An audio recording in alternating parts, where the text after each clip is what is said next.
Kosovo to make a film about the atrocities that occurred in the spring of 1999 during the Serbian offensive against the Kosovo Albanian population.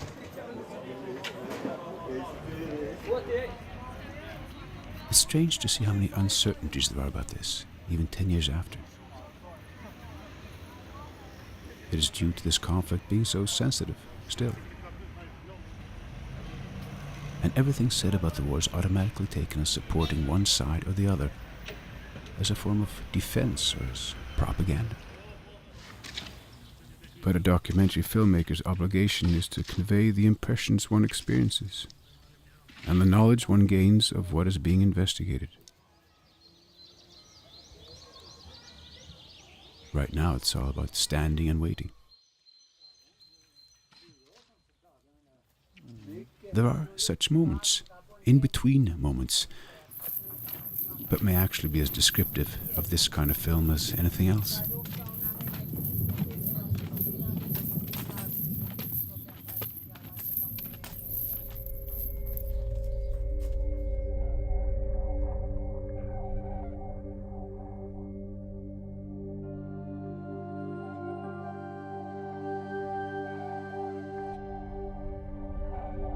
These are my first images from Kosovo.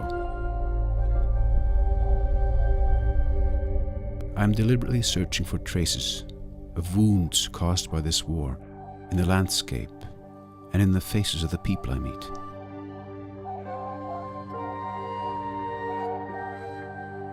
But these traces are inevitably erased with the passing of time, erased from the landscape, at least on the surface. Kosovo today is a country with a large majority of very young people. Most people have more than enough with their daily problems, their struggle for existence. But deep down in the subconscious, at least it's easy for me to imagine that it must still be there, after the experience of being chased from home, threatened by death and stripped of every asset, right down to photographs and identity papers. When someone tries to erase your past, your entire history, it's difficult for me to imagine you can just come back and start all over again, without any scars.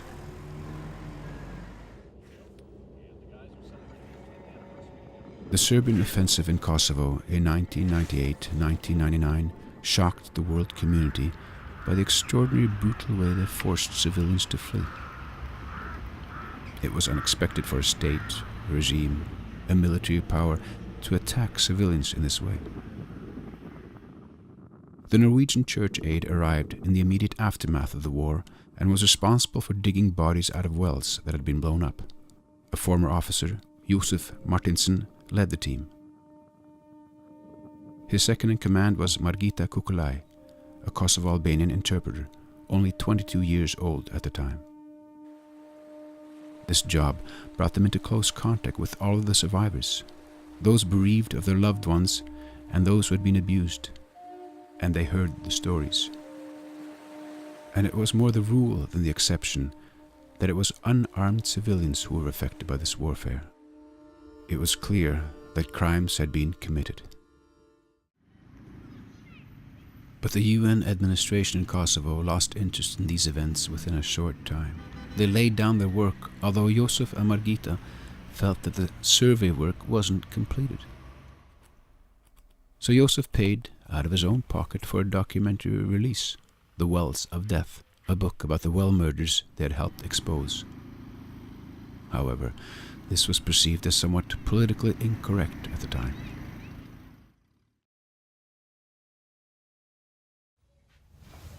Yeah. Almost 10 years later, there's still something unresolved about the situation in Kosovo.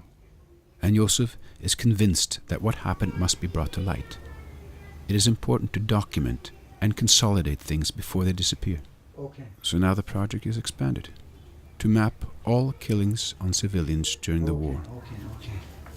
And again, he is financing it himself. Margita has in the meantime gotten married, has 2 children, and is living a normal family life. but she's still part of the team and supports the project in every way I possible. see you then. Hey, how are you doing? They have agreed to take me with them on their journey around Kosovo.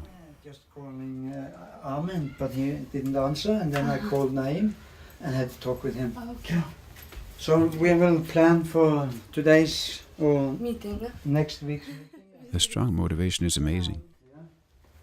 Why do they regard the documentation of these crimes as so important? You can sit there.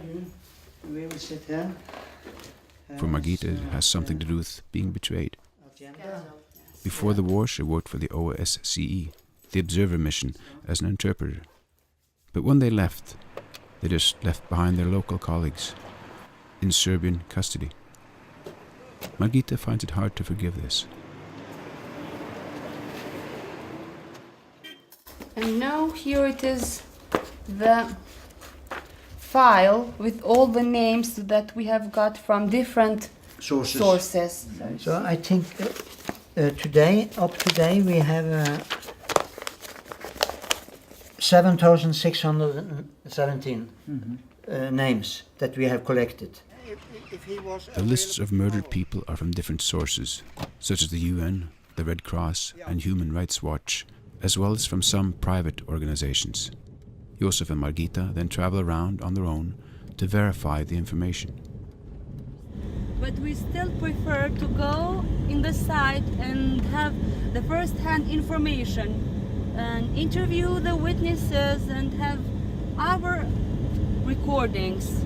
So we just want to be sure That what we are writing in the book Yeah. is correct. And we will later, when the book is finished, give our documentation to Arkivi Kosovas. What I find almost unbelievable is that no public authorities have seen the importance of this documentation.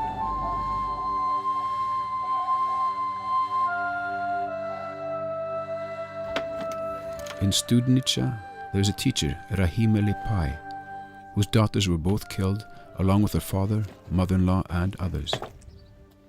Their bodies were found in a well and were dug out. I have some extra books for you. It was never investigated and barely documented. Nobody is interested. But the mother won't give up. A lot of people were asking for these books. Yeah. So I have quite a lot, so you can have.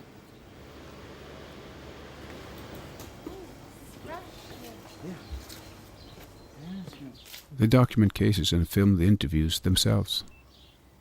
It's all about being on the side of the survivors, getting them to function as contacts so they can get in touch with others who haven't been able to report their cases either. Just check the song and then. Let's look at some of the recordings Josef has made. We can maybe then start. You can start then and tell your story, but you can do it in portions, so that she is able to translate it.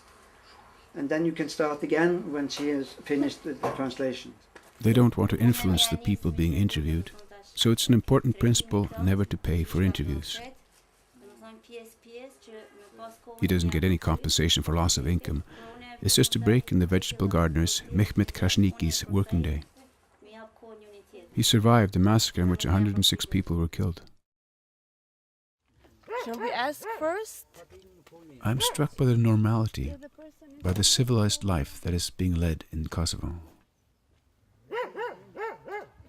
Ky ka qenë edhe përpara këtu, e ka bisedu me Fadilin e po ka dëshirë edhe një herë. Okay, he's not here for the moment, but he will come. That is perhaps the best defense you can have. The only sensible way of handling things.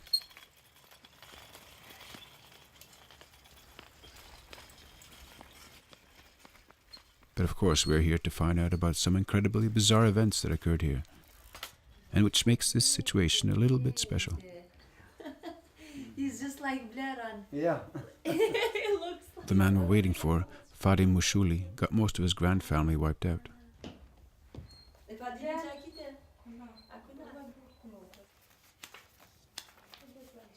Yes. In my experience, whenever you are in contact with ordinary people, they nearly always have a natural courtesy and decency about them.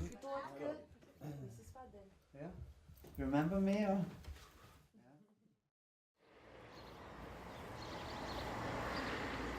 Through Yusuf and Margita, I gained entry into several Kosovo Albanian homes, or Kosovars as they're also called. And that's important because you get a much more thorough impression of people when you see them in their own environment. This elderly man, Nureddin Andrush Morina, survived an execution where 35 people were killed. Yeah? And only he survived from a big massacre. So he will tell us now Yeah.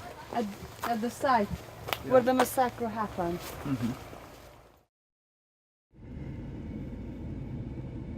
I'm with Margita and one of her colleagues, Ahmed Grajevci, gathering information in Fush, Kosovo.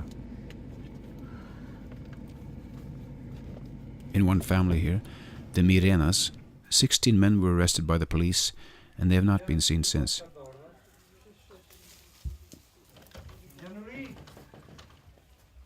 We are looking for relatives to tell us the story. Po, Lume, apo vjen dikush këtu? Hajde ti.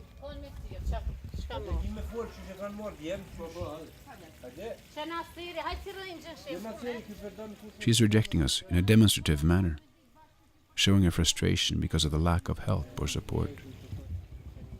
Jemi të ngarkuar me përsëritjen. We are asking her, but she's so tired of giving these kind of interviews every day. So she hesitates. Familja. Tak. Do thotë do të prezantohen, Hajde shem ulu. Let's see the other lady, maybe she will tell something. Both Margita and her colleague, Ahmed, have experienced this before. It's not always easy to make people talk about their experiences. It troubles them. She is the witness from that night.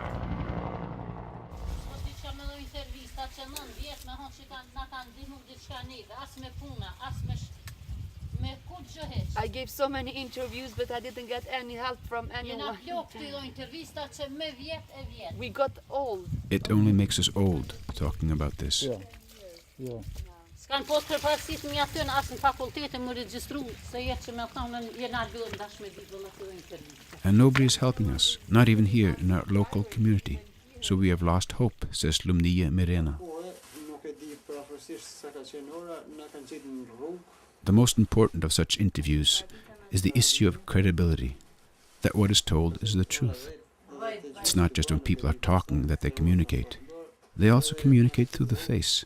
And it is equally interesting to see what happens in between talk sessions during translation. So when they came in the house, they take us out, all the people, and they separate us, men from women and left me, children. And they told to women and children or leave, start to go to Albania or just go and jump to the river. It was 10 hours. It was 10 in the morning. Burët I kanë nalë në rrugë, grave në kanë hesin të poshtë ka dyta dy dhe I kanë nalë djemë të 12 vjeçare.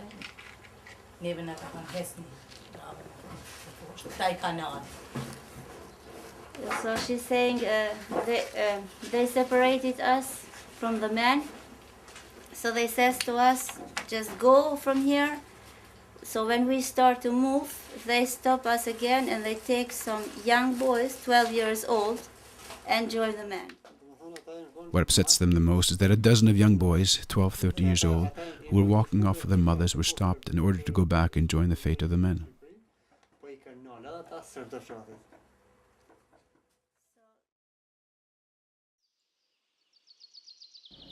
The most comprehensive case that Josef Margita worked with back in '99 was up in Kotlina, a village high up in the mountains towards Macedonia.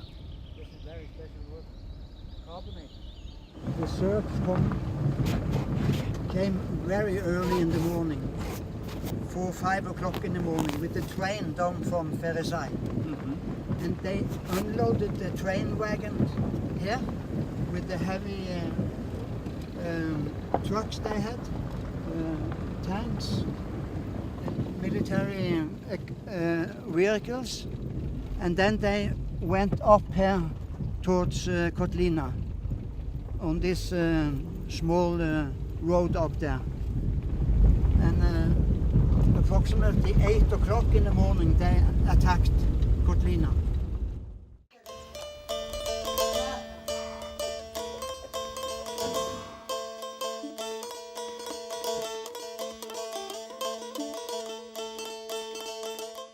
"22 of the village's young men were held back by the Serbian forces, while the rest of the population was sent to Macedonia.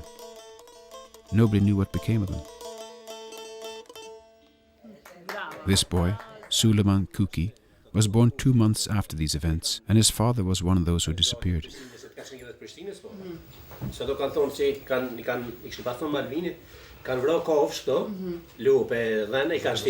Because maybe it was a bit difficult to understand, but our local people didn't trust us as well. That's why they have been told in Feriza, in Katanik, in Pristina, and everywhere they said that we have killed animals and thrown there, but not people. There were 2 wells up on the side of the mountain, which had been blown up and then closed off by the Serbian forces. The villagers suspected that the missing men had been killed and thrown into these wells. Nobody would help them, because the site was way up on the mountainside, and it was impossible to bring in mechanical equipment. It was September, early September 99, when we entered this area. And we almost immediately went up to the mountainside to look into the place where the wells were located. And we realized quite soon that there was something up there. Something had happened. Josef and Margita were the 4th international team who had gone there to check. But they believed the information they were given by the villagers and initiated an excavation. They found simple, practical solutions to the obstacles facing them. They bought picks and shovels and got the local people themselves to dig. Just into the hillside we dug. And after some time we went where the wells were, and it went a little bit down, and they started to discover the bodies.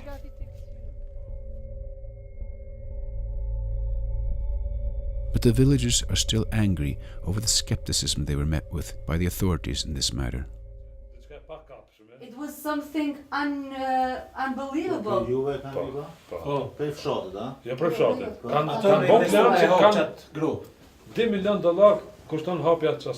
Yeah, because they said $2 million is needed in order to open those wells. Anmik said that. UNMIK is the UN-led administration. They have been strongly criticized with regard to their follow-up work in these cases. In UNMIK, it's not regarded as good form to mention this war. It's the new era, and what counts now is to begin again with a clean slate and to get the social system working again.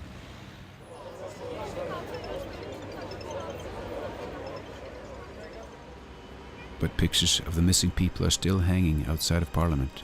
The ones whose graves have not yet been identified. The ones who disappeared in this war.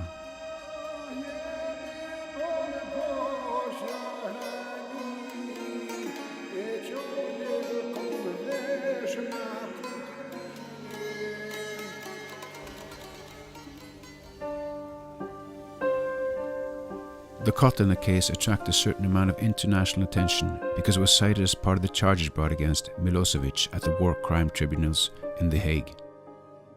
But there are many other cases which are not mentioned there, and when there are no other legal processes at all, the victims feel they are not being taken seriously, and they experience an even greater sense of frustration and an unnecessary burden. Rahima Lepai, the teacher from the Studenica, is an example. She tells us that the investigation was inadequate, the reports that were written said nothing, and it seems that the authorities will take no action later on either. What bothers her now is not knowing, and thus not being able to find peace.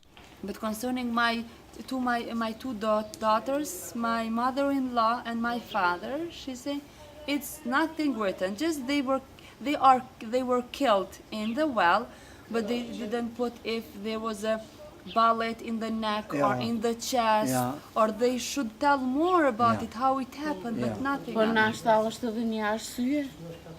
Nós estamos kanë pas pluma hiç vizujt na çashtu në bunar dhe bunari o mund tu me mine dhe o shkatrua dhe ato kan förfundu. Edhe ajo është e Or mundshme. there is a possibility that they have thrown them alive in the well, and then they have put the mines Yeah. or bombs in the well, and the well was exploded, and then they were killed Okay. inside. So there are. So this is there was an possibility. explosion also. A ka qenë domethënë eksplodim. Po, saj. And she was 15 and she was 13 Yeah. when they were killed.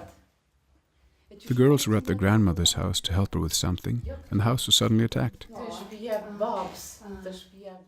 It was burned down with everything in it. So if it hadn't been for her sister in Germany, she wouldn't even have had pictures of them. They have pictures all around. So Yeah, of course. they wake up in the morning with Yeah. their pictures. Yeah. Of course, it's important for them. Two nice girls. She has written poems about her daughters, which have been published and recited in You schools. escaped, but you are not dead. You are alive, and you are very brave. But it's rhymes in Yeah, Albanian. yeah. But this is the meaning. What is special about her is that she is resourceful enough to be able to do something herself to gain recognition Verse is for her about daughters. you, because you have given your life for Kosovo. Very nice. You flew like a bird in the sky without saying goodbye. You gave your life for your motherland that you have always loved it.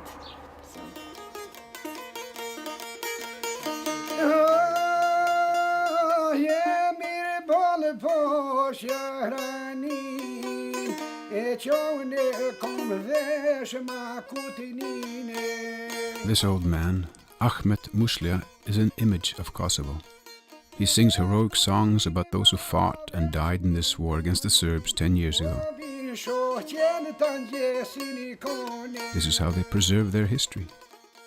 They write songs about it and tell stories.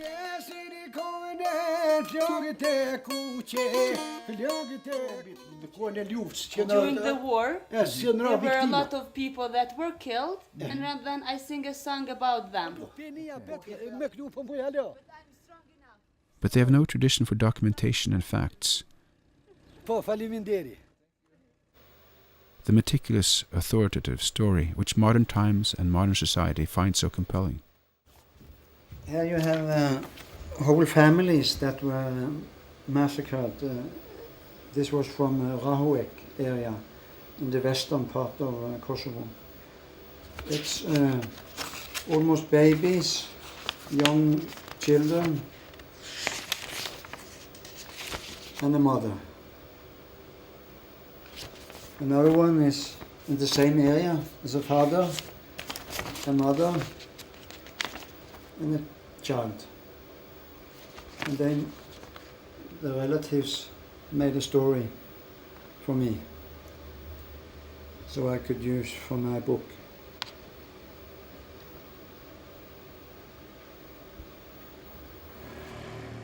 They strictly avoid all examples of collateral damage. That means civilians who are caught in military campaigns or crossfire and are injured or killed by chance. In a military action, you will always have civilian victims.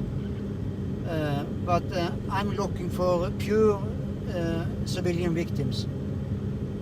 And all the cases we have had up to now, there was no military involved from the Albanian side, only there were civilians.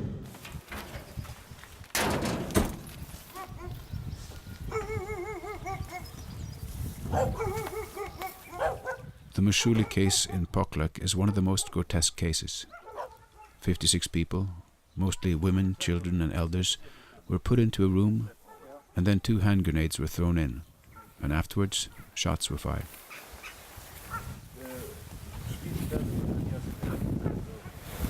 They were in this First floor. Incredibly, 4 people survived to tell the tale of this evil deed. The place, the house and the room have been kept more or less unchanged, untouched, so that what happened here will not be forgotten.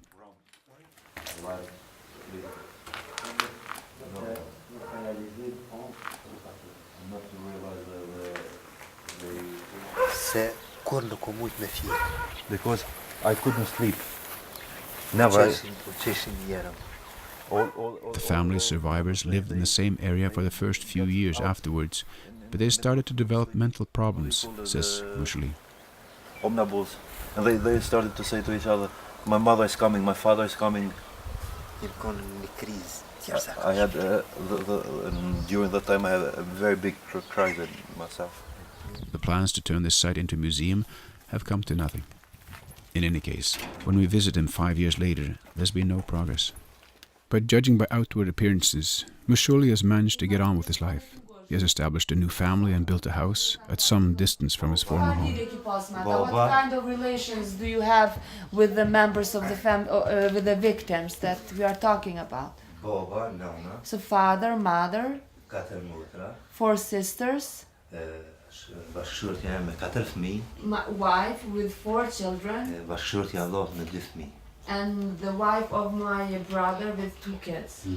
Because for a long time they have been like living in different forests because they were not allowed to come back in the house, but that day they were told to come here, to go back in the house, and since it was the first day in the house, they took a picture of the baby, and actually it was the last day of her life.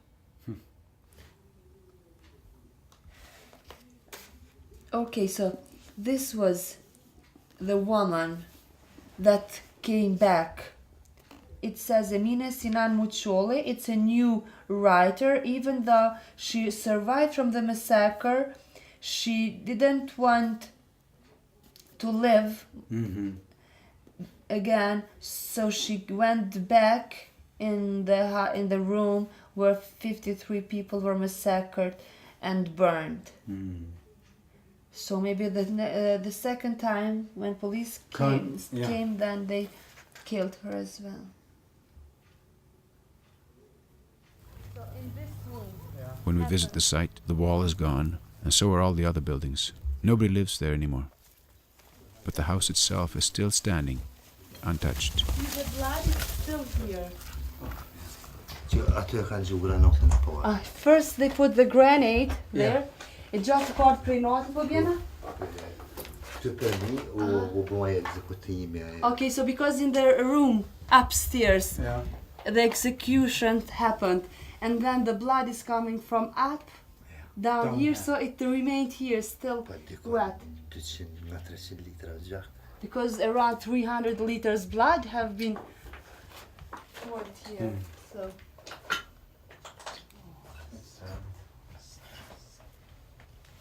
She was a baby then, and her mother. Once again, She survived from the massacre.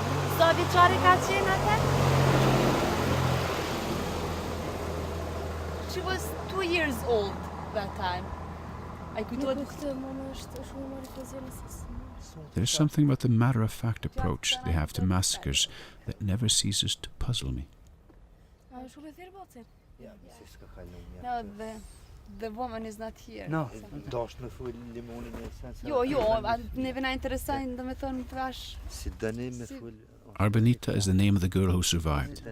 She stands before us, very polite and slightly ashamed of all the attention she gets.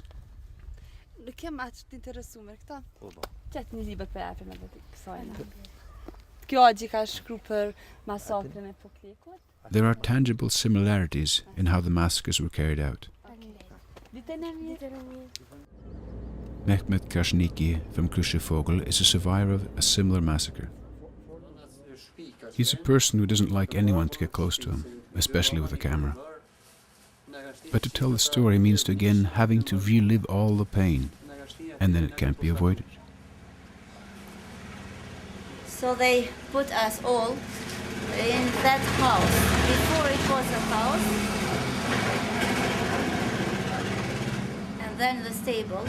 So they put all of us, 112 person inside, and start shooting us all. Vetëm 6 janë prej tyre që kanë bjetu. So from all these people, only 6 survived. 3 herë kam marrë frejnë. He explains how he managed to survive.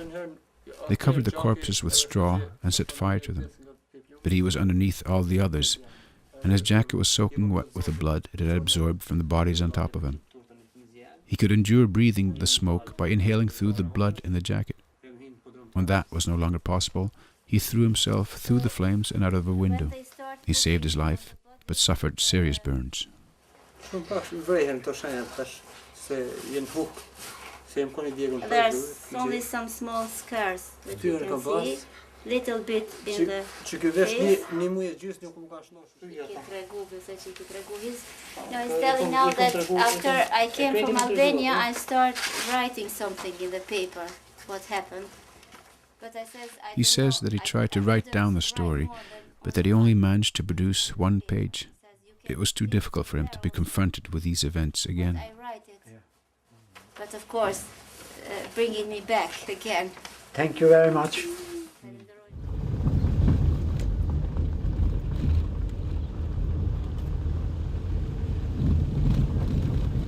Many civilians escaped into the forest. They were internally displaced and were not treated with mercy when they were captured.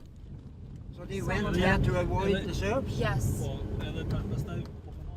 Nureddin Anrush Morina has agreed to return to the scene with us in order to tell us what happened. But it is obviously difficult for him. What people have experienced, it's almost unbelievable. It's like a nightmare. I'm asking, do you remember all the time what you have been passing through? I will never forget. Every minute I have memories.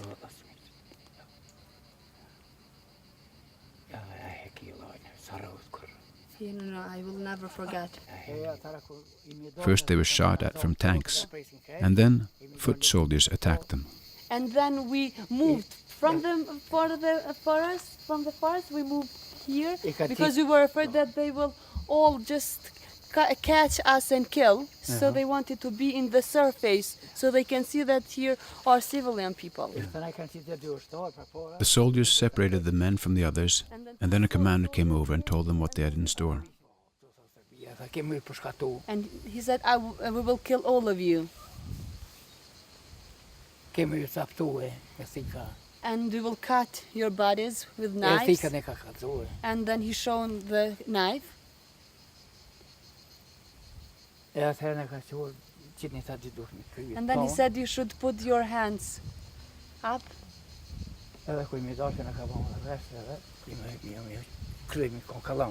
And so they made a column of people. And we came this way, all in the line. And I was in the middle.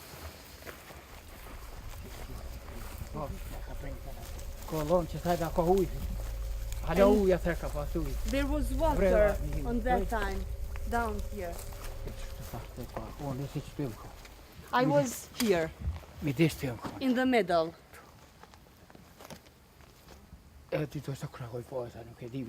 I don't know who was the first, but it was a long line with 35 people.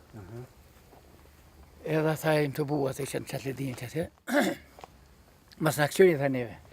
they said, don't look at us, Serbs. Said, don't look at us. I just looked a little bit. And so 3 times, they did 3 times, 3 people 3 times, because they shoot first and then again. Machine gun then? Automat.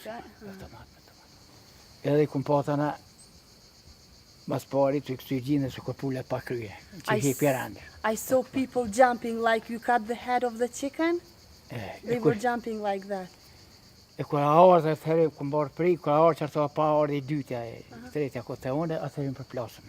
And then I felt down.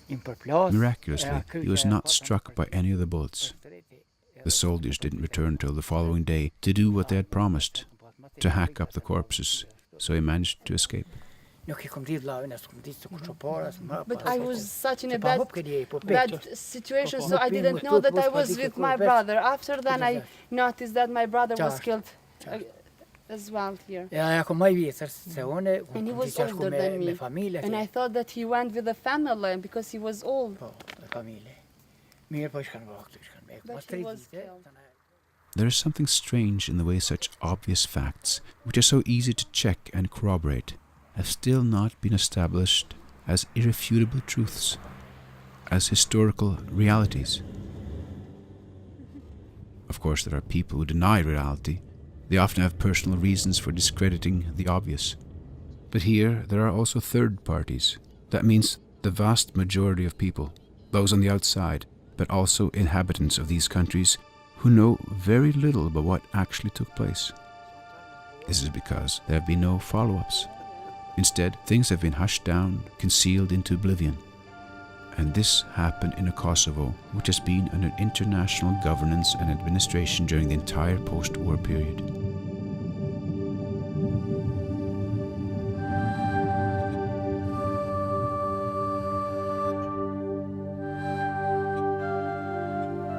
It's very important that someone from outside look into this. Hej. Hello. Here comes Armen Krasniki, a local colleague of Yusuf. It is symptomatic that he must collaborate with a private person rather than the public authorities. There are others who are working in parallel, but these are non-governmental organizations. One is the Humanitarian Law Center, a human rights organization with offices in both Serbia and Kosovo. Bekim Blakaj, whom we meet in the Pristina office, also complains about the inadequacy of the efforts made by the authorities. We are not very satisfied with ANMIC judges because till now, from 1999, we have just one court decision which has final form. Just one, and it is against Albanians who were KLA members. The Humanitarian Law Center has actually taken some cases to the Serbian courts, one of which has resulted in a legally enforceable judgment, the Pudujevo case. But this work is extremely time-consuming, and the system is reluctant to cooperate. Ahmed Grushevci of Fush Kosovo is a central character in the network of missing people's organizations. So here are the members of that family. Mirena, that we are going to visit.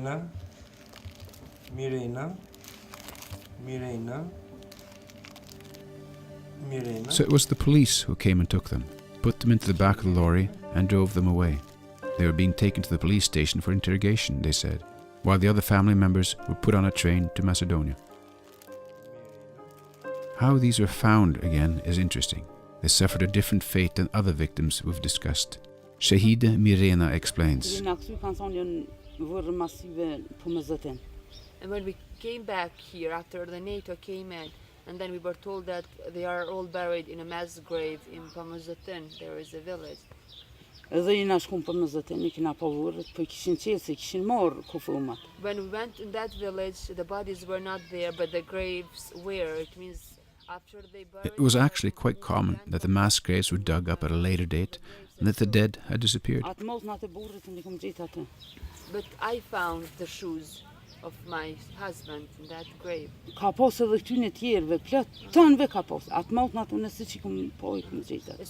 There were so many clothes and other things, but as soon as I saw the shoes, I was sure that my husband has been buried there.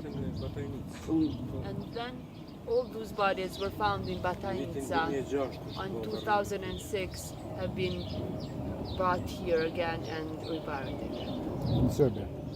Yeah, from Serbia they brought me here.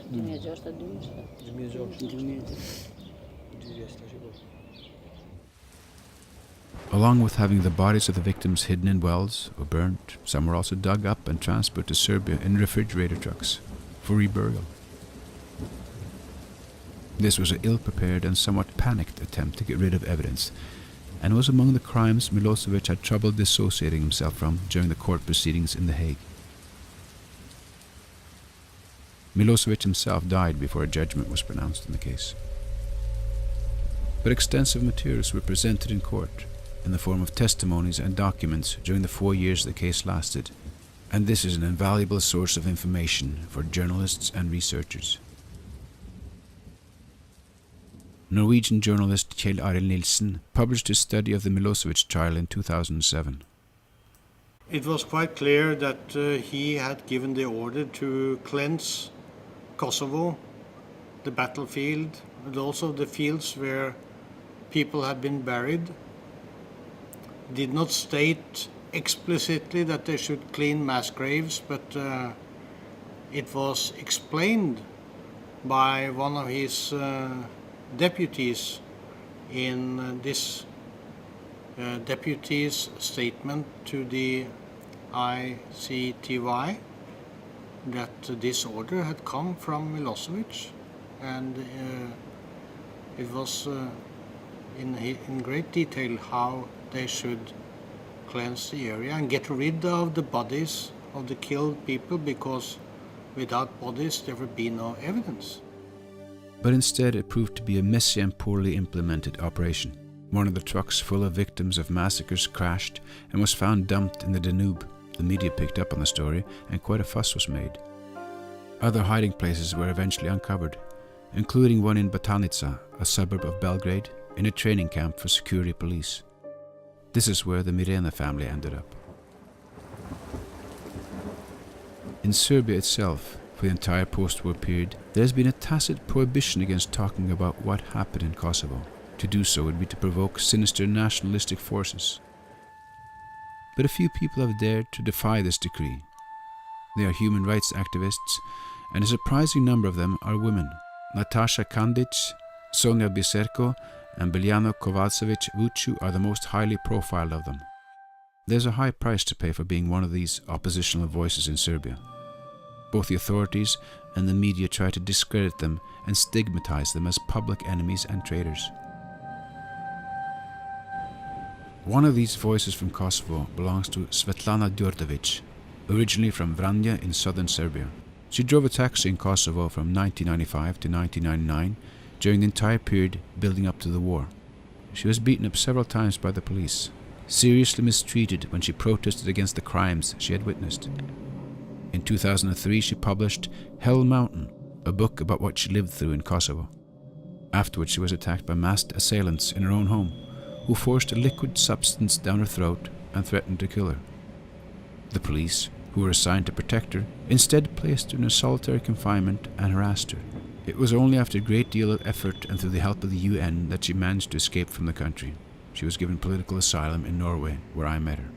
Så det kan være veldig farlig å motsette seg, og så si jo, vi har gjort det, vi må rydde opp blant oss, vi må si navn. Fordi alle de som drepte, som gjorde sånne ting, de har navn. De er enkelte mennesker. Milosevic kan være regim, ok, han er borte nå. Men det er fortsatt enkelte, mange, men individer som gjorde det som skjedde. Som serbere skal i mange generasjoner lide av. In Kosovo too, there's actually very little political will to address this problem. This probably has to do, in part, with the fact that those in power here are not interested in having the details come to light, or are themselves responsible for some of the events. But it's also because the politicians follow the instructions of the international administration, and they have responded to the signals that this subject is not to be dealt with. But there's one political movement and action group in particular which has announced its opposition to the current policies, and that is Vetëvendosje. Its leader is Albin Kurti, who was himself imprisoned in a Serbian jail as a prisoner of conscience both during and after the war. I think that not addressing the crimes of the past and not addressing what people have been suffering here throughout the 20th century, but in particular in the last war, is caused a lot of psychological damage among people of Kosovo. Lumnia Mirena, who declined to be interviewed earlier in the film, also criticizes the authorities. She's very upset, and that's why she's also hesitates to give this kind of interviews, because she said we don't forget what happened, but the others have already forgotten, and she means about the government what have happened here. it is tempting to believe that a large number of people suffer from traumatic experiences from the war and are still profoundly troubled. Around 20,000 rapes were committed, but this subject is fraught with shame. It's taboo. It seems as though those who find it most difficult to cope with their post-war lives are those who have lived in uncertainty. The Mirena family lived in uncertainty until 2006, and Nuria Mirena, who's sitting in the middle here, has still not found the remains of her husband. She feels that appearing in this film is meaningful for her. Perhaps someone will recognize him, know what had happened to him, and will contact her. My husband and my brother-in-law. So, they were together when they were kept by Serbian forces. Local police came. Now it is primarily the missing persons organizations which are keeping the memory of the war alive. As Ahmed was saying, it's not very difficult to find those who committed the crimes. Vengeance is not what they are seeking, but rather the need for acknowledgement and justice. The survivors can't put this behind them until they've achieved this. They say that they want a more concrete affirmation of the value of those who lost their lives, and that they want society to acknowledge and to take lessons from it. Otherwise, the loss of their loved ones becomes meaningless. The international administration has not involved itself with these cases, and is often even opposed to having any attention paid to them. It is basically popular culture which provides society with information, and it is trivialized into hero worship and stereotypical images of the enemy. In Kosovo, as in the rest of the Balkans, the macho ideal takes precedence. Can you tell me about this? They are not UÇK, Okay. but photo still design it. This can sometimes manifest itself in a strange way. For instance, relatives of murdered civilians create photomontages presenting their loved ones as heroes. In other words, soldiers at war, even if they were not. That's the only way they can be perceived as having honor. They took the head, put it on the body. Also, Margita is critical of the tendency to unilaterally declare warriors as heroes. You have a lot of monuments and everything, and you have films, movies that are doing for the KLA members, but not much for civilians, like babies. Like, that's the target, I think, that should have been more written about. Kosovo declared its independence in February 2008. The installation here, outside a shopping centre in Pristina, is meant to express the idea of a new start for the new state. But Albin Kurti is skeptical. He regards it as problematic that history is not allowed to be a part of the new state. In his view, the international administration is responsible for this regrettable state of affairs. Also, the state of Kosovo somehow, from its own declaration of independence, negated history. In Declaration of Independence of Kosovo, you don't have these things being mentioned at all. And even our anthem, the name of our anthem is Europe, and without text.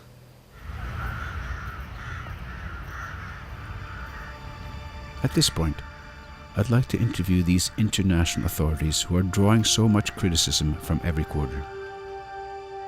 But it has been difficult to make an appointment, or rather, to find anyone who is in a position of responsibility. And perhaps what we see here is the core of the problem. There's so much bureaucracy in the sense of rapid turnover of personnel, so people have no knowledge of or responsibility for what transpired before they were employed in their current positions.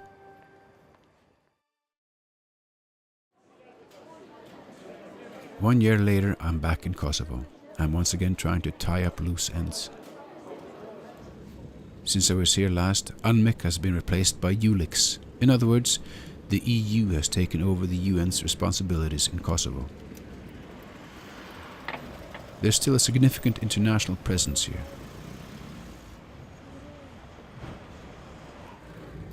I've agreed with Josef and Margita who are now in the final phase of their documentation project, that we will go meet some of the most important players.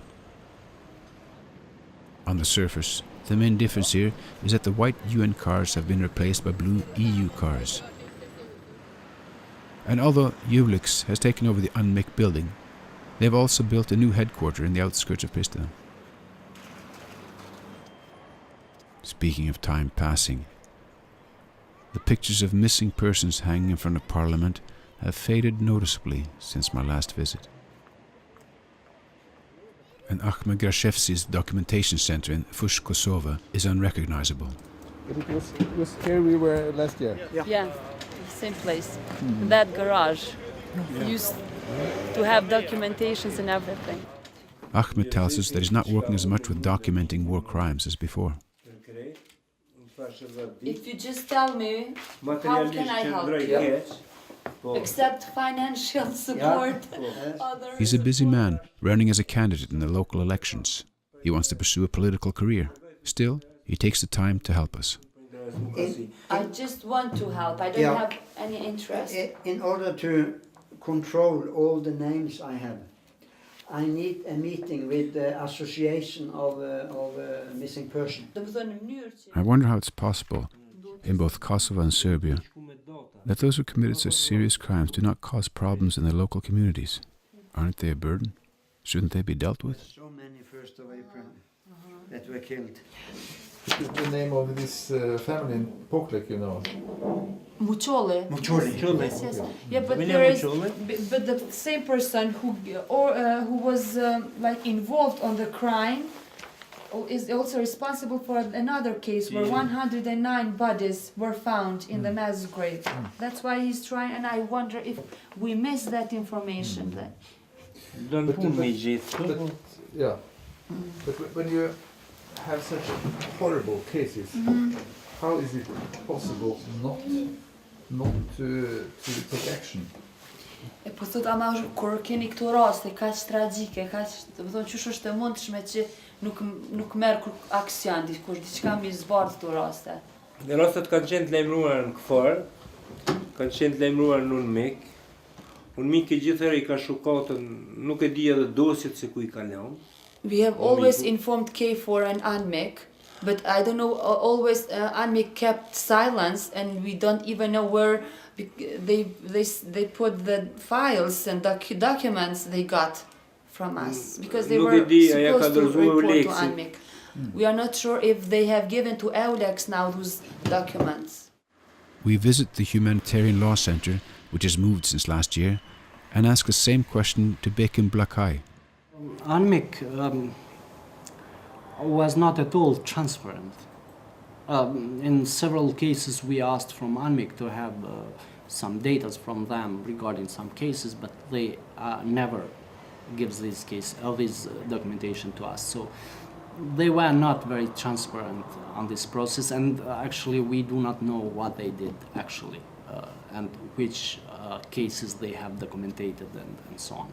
Yusuf checks whether the information agrees with that of the Humanitarian Law Center. They have created a database of war victims. They're also working on a memory book, which will include the names of all victims from the different population groups and nationalities. We need to have a real, a true history about the past, not to build the myths, because in the region we are well known that we like myths, and so if you have books from history, curriculum of history in all countries, you will see that they are totally different, and it's not good if neighbors, one children from one side is learning totally different things and another one again totally different things. We go to the Historical Institute. Do they believe it's possible to present a historical account which is not so politicized?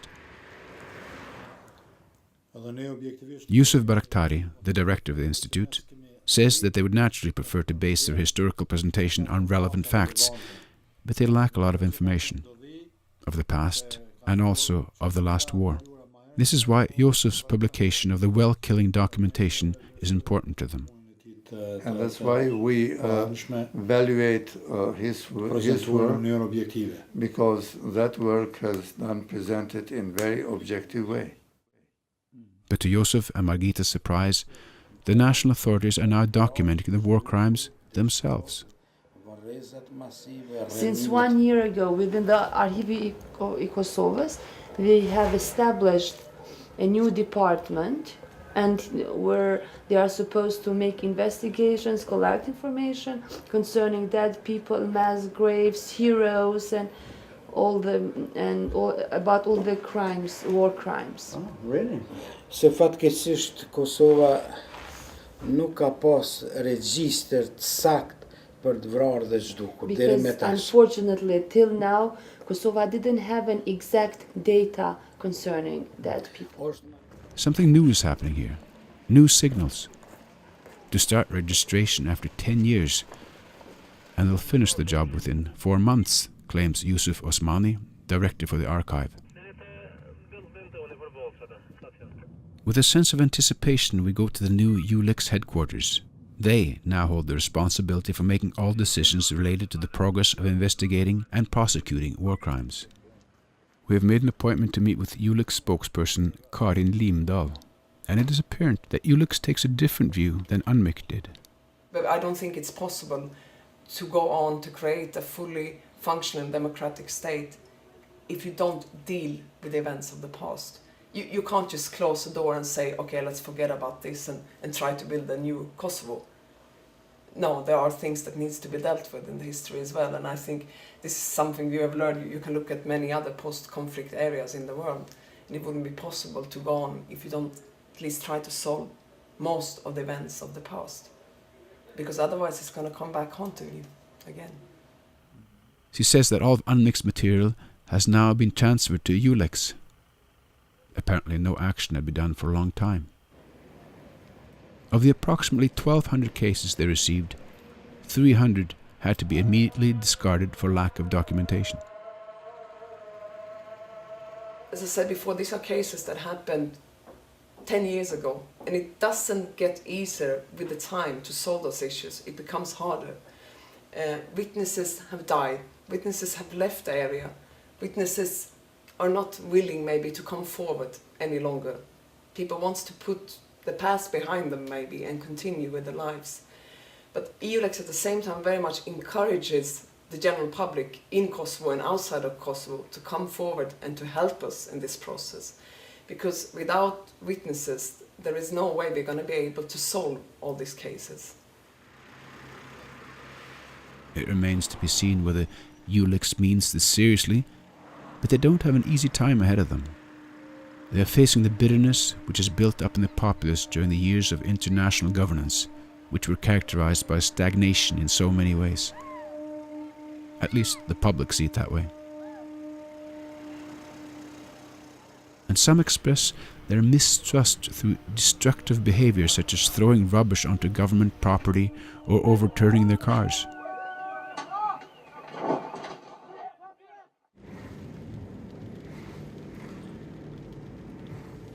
Josef and Margita are preoccupied with this problem of communication between the authorities and the people in Kosovo.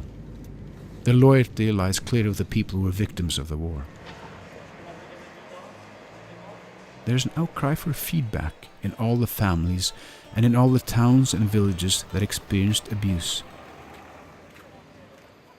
And what they're naturally requesting is, when will the authorities start to investigate our case? When there's no legal settlement, charges become automatically transformed. It becomes a collective responsibility that the whole population, the nation, must respond to. But reality is more complicated than that. Margita was kept hostage for 3 months, was used as a human shield by the Serb military during the NATO bombings in the spring of '99, when paramilitary groups were pillaging the area. It was actually a Serb soldier who rescued them. He told only his first name, Igor, and said he was from Kosovo somewhere. He came and he sat in front of the house and he stayed there for hours. So Serbs thought that the house belonged as well to to the army, not to Albanian civilians. So I can say that that just because of him, 26 people are still alive. Now we must take a detour to The Hague, Netherlands. This is where we can find the ICTY, the International Criminal Tribunal for the former Yugoslavia, established in 1993 by UN mandate. The ICTY is an independent international court that has its own investigators and legal experts who conduct legal proceedings concerning war crimes. Here's Nedima Jelacic, spokesperson for the ICTY. What you had before was that the crimes were committed and maybe reported upon by the media, some international organizations or NGOs, and that would be it. It would be swept under the carpet, and those who were responsible would not be brought to justice. And now what this tribunal did was that it brought to justice people, not only those who have blood on their hands physically, but it established that no matter who you are, whether you are a guard in a concentration camp or a man pulling the trigger and executing 100 people, or whether you are a military commander who signed an order, or whether you're the president of the state or intelligence chief who gathered the information where the refugees were when they were being bombed, you will not hide behind your position and therefore escape justice. 5 members of the political and military leadership under Milosevic have been given long prison sentences for their war crimes in Kosovo, and a 6th has also been charged. The judgment of February 26, 2009 establishes that these people abused their power as political and military leaders and were responsible for the violent campaign the Serbian forces directed against the Kosovo Albanian civilian population.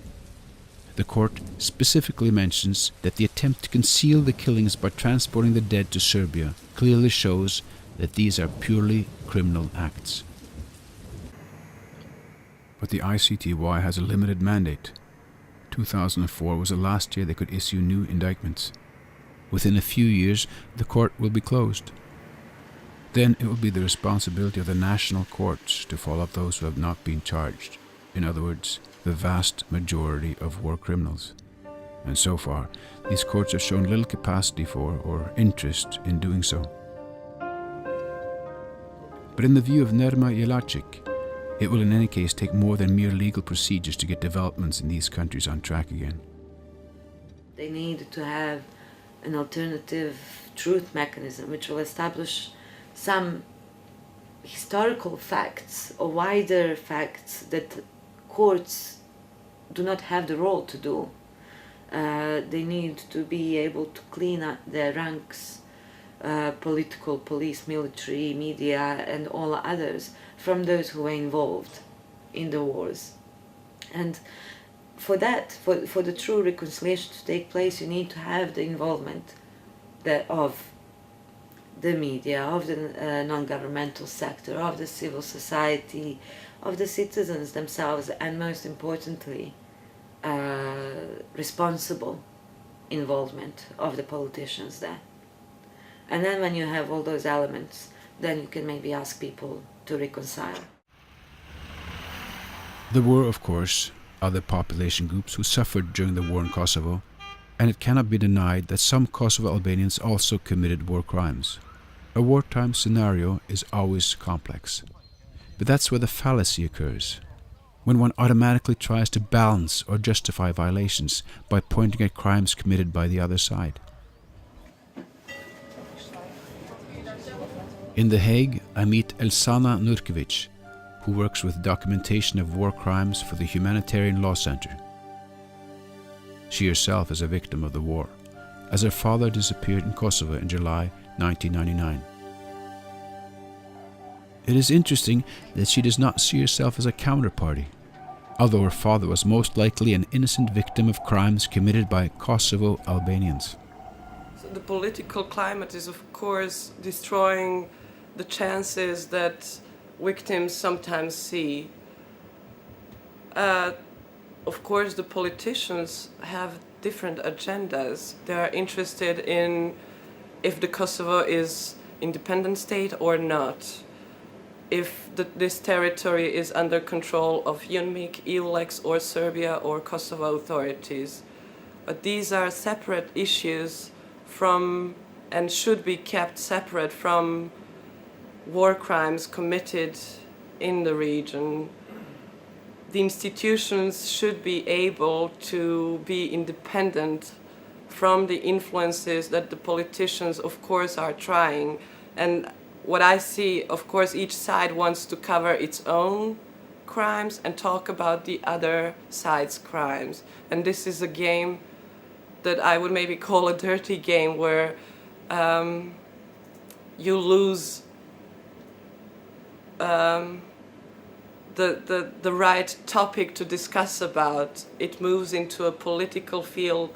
It moves far away from establishing concrete responsibility for concrete crimes. In the Balkans, politicians have often been cynical players who exploit the differences between ethnic groups, manipulate them, and then unleash the demons. But this is not unique to this region. It's happening everywhere in the world, and the consequences are always tragic.